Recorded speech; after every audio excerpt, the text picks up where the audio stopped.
It is time. Ready? Yeah. Mark, get set, go. It's go time, you guys. Welcome. This week I took on the El Diablo Burrito Challenge at Mexicali Blue in Wappingers Falls, New York. Now, I'll get to the details of this burrito, but I want you to watch me flounder right now because this massive burrito came out and I had no idea how to dismantle this freaking thing. I'm freaking out right now because it's so large. It doesn't even fit on the platter in front of me. I'm trying to eat it with a fork, trying to cut it. I can't really pick it up to eat it. It's a big mess. Man, not a great start to this challenge. But did that stop me? Absolutely not. So I'll go back a little bit. What are you looking at right now? Why, this is El Diablo. It is It is advertised as a 4-pound burrito, a double burrito with your choice of either steak, chicken, or pork, a half pound each of refried beans and Baja coleslaw, and of course, a ghost chili brownie. You have 30 minutes to complete the entire thing, and it's free if you do. You get a T-shirt and you get your name up on the wall of fame. If you fail, you got to pay for the burrito, and you're probably going to leave with a tummy ache and just disappointment. That didn't happen for me today. I conquered all odds. So I'm actually going to show you the pictures. I was looking up this challenge online, and the pictures of the burrito online looked so not intimidating. I could totally eat that. How is this undefeated? And so I'm going to show you the pictures. You can see this burrito here. It's a big burrito, a modest burrito, but totally within the realms of eatability. Then chef comes out with this monster, and it's easily twice as big as what the photos were online. And so my facial expressions of shock are completely genuine. I was not expecting this thing to come out. And the chef even he admitted to me it came out of the oven at over 5 pounds. So this was I I definitely got my burritos worth going into this challenge. It's my first burrito challenge. It's and as I saw here, it's presenting a whole slew of new challenges that I haven't had to face with the ice cream or the pizza. Now at this point, I'm in my element because I've got a spoon. And shout out to my friend Alexis because she was able to flag down a waitress to get me a spoon. And going into this challenge, I told myself I should make sure to get a spoon because there's going to be so much rice and meat inside. It'd be way easier to shovel this into my face with a spoon. But in the excitement of the burrito and just the sheer shock of a burrito coming out that's bigger than the size of my arm, I forgot to ask for a mere spoon. But at this point, I've got the spoon, and the initial fear and panic were subsiding as I was able to clear off some real estate on my plate. That visually, the I'm noticing right now the visual components of these challenges help so much, as well as can hurt you. So when the burrito comes out, it's a massive burrito. How am I gonna break this down into something that's gonna fit in my face and down into my stomach? It's that works against me. But on the other hand, at this point, I've got a section of the plate that's now cleared off, and I can kind of pull the innards out of the burrito and work on them systematically. That kind of visual was really encouraging. Okay, I'm making progress. I'm seeing more of the plate. At this point, I had to take a sample of the bean. Fun fact, I have never eaten refried beans in my life. That was the first bite I've ever had of refried beans. I've gone to Mexican restaurants, I've seen the refried beans. I have always passed them off on a friend or just left them on the plate, never touched them. But for the challenge, I went the distance, tried them out, and I gave it a little test right there just to see what it felt like. Is if it was something really gross that I wasn't gonna like, I was probably just gonna finish it right then and there and not save it for the end of the burrito when I'm full. But I took a little swig, so to speak, of the refried beans. These are going to be really good. That's a treat for the end of this burrito. Now, along for the burrito, along with the refried beans, next to it you see it's a giant cup of coleslaw. And ironically enough, for a man who eats more cabbage than anyone else on the face of the earth, I'm really not a fan of coleslaw. This it was great coleslaw, don't get me wrong, and you can even see how red it is. That's all hot sauce on top. Yeah, I'm it was delicious coleslaw, don't get me wrong. If you love coleslaw, you'll love this. For me, I could take it or leave it. And then of course, my favorite part of this meal that I was dying to try was this ghost pepper brownie. It's I it's for me, I thought that was just the most unique item of the challenge. And is it even spicy? When I actually called ahead of time, the waitress told me that of the people that take the challenge, nobody could finish the burrito, and if they finished the burrito, they always got hammered by the brownie. So I was expecting this thing to just knock me out, but spoiler, the brownie when I got to it, it wasn't a fudgy brownie. It was very cakey. I wouldn't even call it a brownie. It was more of a light chocolate cake, almost. It wasn't as light as an angel food cake, but it was almost lighter than like a box Duncan Hines cake you would make at home. I've had cupcakes that are denser than this brownie, but I'm not knocking the brownie. It tasted delicious, and after such a savory and big burrito, that brownie really hit the spot, especially with the whipped cream and the cherry. Before I forget, I had a few questions over on Instagram. I love when you guys answer my question because I'm having such a blast with this, and I really hope you guys get to enjoy eating these big foods vicariously through me. So please ask me anything. Um, First question out of the gate: how? I asked myself the same question, and really, it was just about breaking it down into small components. the, he, Welcome to my TED talk, my motivational speech. All life's biggest challenges. If you can just break it down into small actionable steps or small eatable bites, you can eat the largest burrito.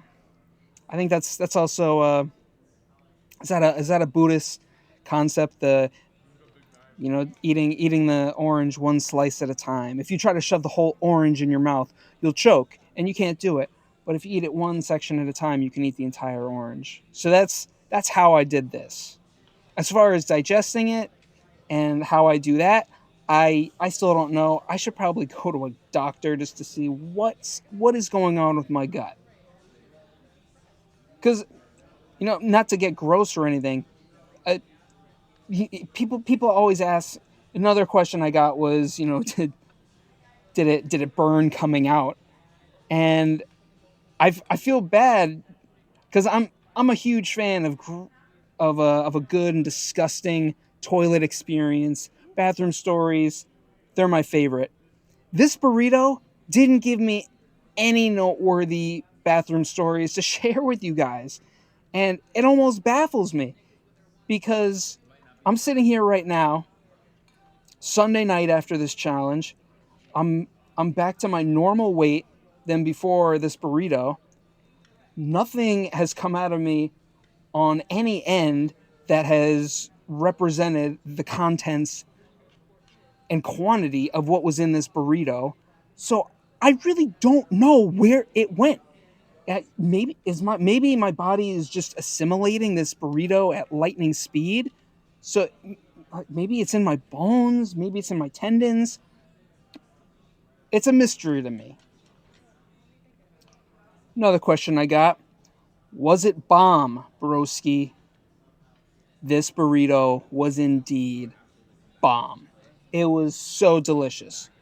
Piggybacking on this burrito, somebody asked what was inside this thing. Well, it's there was so much, and I was so focused on getting it down, I can't tell you 100% what's in it. But the things that stood out were the seared chicken inside, and I could have gone steak, pork, or chicken. Decided to go for the chicken.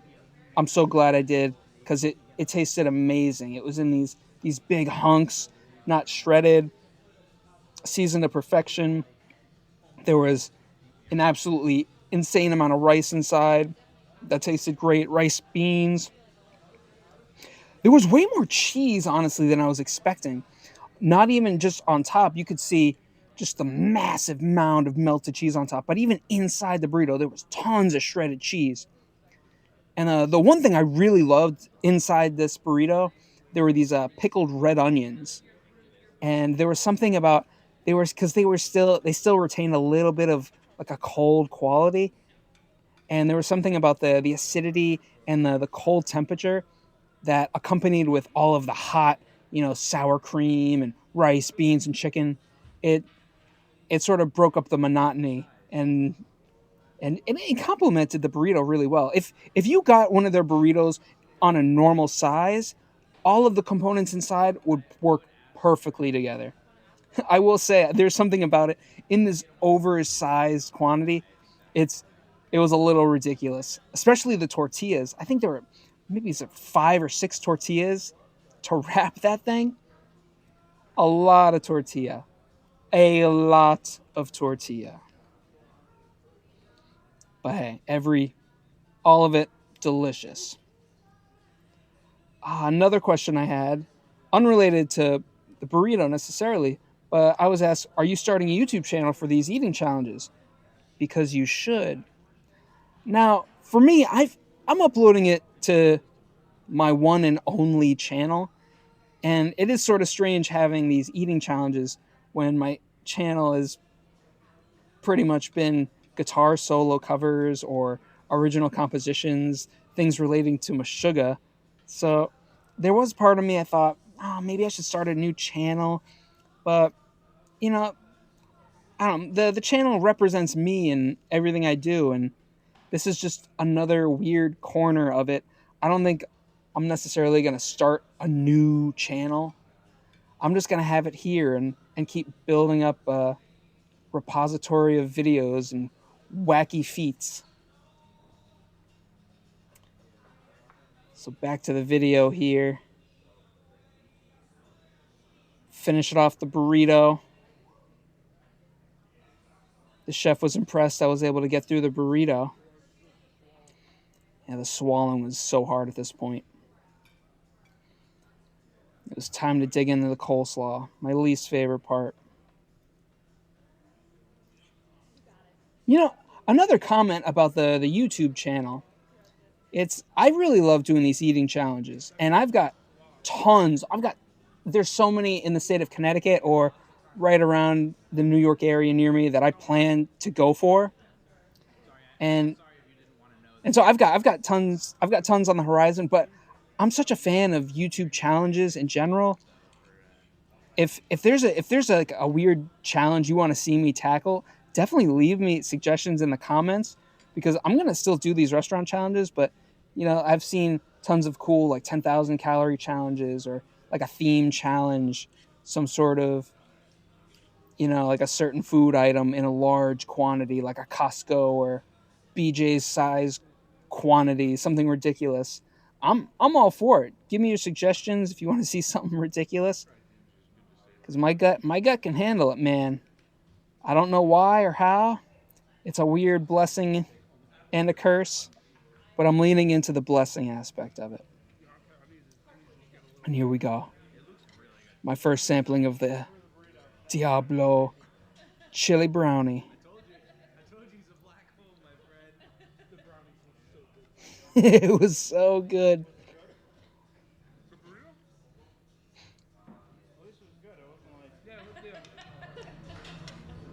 Was it pickled red onions inside? Yeah. Pickled red onions, yeah. That and the chicken, perfect. So the chef's coming out right now, giving me his compliments. Those were just like the standouts. I couldn't tell if he was genuinely impressed or just disgusted with my ability to eat this. But he was a really cool guy, Chris. He actually, so after this challenge is completed, you have to stay in your seat for 20 minutes just to prove that you don't throw up or poop yourself. And so as I was sitting there, the chef, Chris, he was telling me the history of the challenge, and he used to be a competitive eater himself. And so that's why he started the challenge, because he invented this burrito. He was the only one who could beat it. And so now he's sort of passing on his legacy to anyone else who wants to tackle the challenge. He was such a cool guy. And I was telling him on Instagram, I definitely want to come back here again. And well, I want to come back here again and see my picture up on the wall, but I told him if I come back, you might need to come up with a more insane challenge. And he said, "All right, you're on." So we'll see what Mexicali Blue brings next time I go. But this is a fantastic challenge. This is I wouldn't say to go in if this is your first challenge. This one would be very hard and very rough. But if you got a few restaurant challenges under your belt, this is a very fun one to check out. It's a decent volume quantity, and the heat never really bugged me. But again, my eating style is a lot of swallowing. I'm not keeping this brownie saved in my mouth for all the heat to build up. I'm sort of just shoveling it in and going. Yeah. It had a little bit of spice, just a little bit, but nothing crazy. I mean, I've eaten habaneros. I've had ghost pepper hot sauces in the past. Yeah, it was a little bit. Un poco, un poco. It's after seeing this challenge, I got a lot of requests on Instagram to do a hot wing challenge or something crazy spicy, and I'll try to find some in the area. I haven't really gravitated towards those because for me my eating capacity is more interesting to push the boundaries of, and I really love the big challenges versus just the really spicy ones. Here we go. Done. 17. 17 minutes and 45 seconds. He said 45. My timer said 46. Now he just has to not barf for 20 minutes. Celebrations all around. Well, there it is, everybody. That's how you dismantle and eat the El Diablo Burrito. I am knocked out, but it did not stop me from enjoying some churros after this. If you go to Mexicali Blue, definitely get yourself some churros because they are delicious.